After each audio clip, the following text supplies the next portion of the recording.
Greetings everyone. I've observed that many of you appreciate my content but haven't yet subscribed.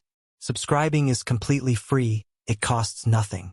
If you enjoy what I create and wish to show your support, simply click that subscribe button. It's incredibly meaningful to me and enables me to continue producing content you enjoy. Thank you for being part of this. At a railway terminus in a certain city, there resided a man who lived by alms. He sustained himself by requesting charity from passengers on the trains that made stops there. One day, while in the act of soliciting, he observed a tall, well-attired gentleman.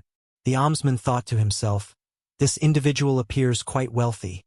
If I request alms from him, he'll undoubtedly offer a generous sum." He neared the man and began his appeal. The tall gentleman regarded him and remarked, "You constantly solicit from others, but have you ever offered anything in return?"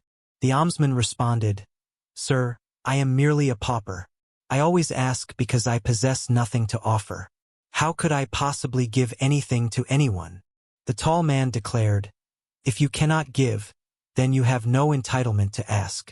I am an entrepreneur, and I operate on the principle of reciprocity. Only if you have something to offer me will I provide something in return." With these words, the man embarked on the train and departed. The almsman remained seated, contemplating the gentleman's statement. Those words deeply resonated with him. He mused, "Perhaps I receive little because I never offer anything back. But being just a pauper, what could I possibly provide?" After considerable deliberation, he resolved, "Henceforth, to anyone who gives me alms, I shall offer something in return." Yet, a persistent question vexed him. What can I, a pauper, offer in exchange? For 2 days, no solution emerged. On the third day, while sitting near the station, he observed some flowers blossoming on nearby plants. An insight dawned upon him. Why not offer flowers to people in exchange for their charity? He embraced this notion and gathered a few blossoms. When he solicited alms on the train that day, he presented flowers to everyone who offered him money. People valued this act and gladly kept the flowers. From that point forward, the almsman started collecting flowers each morning and gifting them to those who gave him alms. He observed an increase in the number of people giving him money. However, when his flower supply depleted, fewer individuals offered him charity. One day, while begging on the train, he encountered the same tall man who had inspired his change. The almsman promptly approached him, saying, "Today, I have something to offer you. Please give me alms, and in exchange, I will give you these flowers." The man smiled, provided some money, and accepted the blossoms. "Excellent," he remarked. "You've transformed into an entrepreneur just like me." The man took the flowers and departed. Once more, his words struck a chord with the almsman. The almsman understood that the means to alter his life was now within his grasp. He disembarked from the train, gazed at the heavens, and proclaimed, "I am no longer a pauper. I am a businessman. I can achieve wealth." Onlookers presumed he had lost his senses, but the almsman was resolute. 6 months thereafter, at the very same station, 2 elegantly dressed gentlemen were on a journey. One recognized the other and offered his hand for a greeting. "Do you recall me?"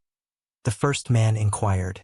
"No, I don't believe we've previously encountered each other," replied the second. The first man smiled and stated, "We have met, not just once, but on 2 occasions. Surely you remember the pauper to whom you once spoke." Astonished, the second man exclaimed, "Oh, indeed! You are the pauper to whom I once declined to give money, and on the second occasion, I purchased flowers from you. But now you are so well attired. What is your current occupation?" The first man responded, "Yes, I was that pauper. However, today I am a prosperous flower trader. I am en route to another city for commercial purposes." He went on, "You imparted a vital life principle to me. We only gain when we give. This principle has revolutionized my existence. I came to understand that I was never truly a pauper. I was always an entrepreneur but failed to perceive myself as such. People weren't giving me charity. They were compensating me for the flowers I provided. I utilized the earnings to procure more flowers and thus became a merchant. Today, I manage a substantial flower enterprise, all thanks to the rule you shared. Both gentlemen smiled and resumed their travels. This narrative imparts a significant lesson regarding the influence of self-image and the fundamental principle of giving and receiving. Frequently, we restrict our potential by convincing ourselves we are inept or undeserving of achievement, much like the poor man initially viewed himself solely as a pauper. Nevertheless, genuine metamorphosis commences with a shift in one's way of thinking. When we redirect our attention from simply acquiring to also contributing, be it through benevolence, exertion, or delivering value, we unlock pathways to opportunities and development. The tenet of give and take transcends mere commercial strategy. It is a philosophy of life that cultivates reciprocal advantage and affluence. Furthermore, success is intricately linked to our self-perception. If we regard ourselves as inconsequential or trivial, others are likely to mirror that view. But when we have faith in our capabilities and initiate actions based on that belief, the world tends to reciprocate positively.